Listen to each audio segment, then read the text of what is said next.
ఇది మన అంజనాదేవి పుత్రుడు హనుమంతుడి కథ.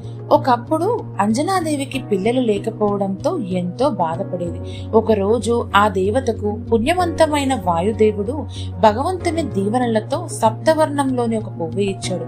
అది స్వీకరించిన అంజనాదేవికి ఒక బలవంతుడైన పిల్లవాడు పుట్టాడు. అతడే మన హనుమంతుడు.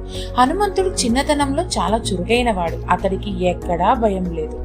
ఒకరోజు ఆకాశంలోని సూర్యుడిని చూసి ఆ సూర్యుడు ఒక పండు అని భ్రాంతి పడ్డాడు. వెంటనే సూర్యుడిని తినేందుకు పరిగెత్తాడు.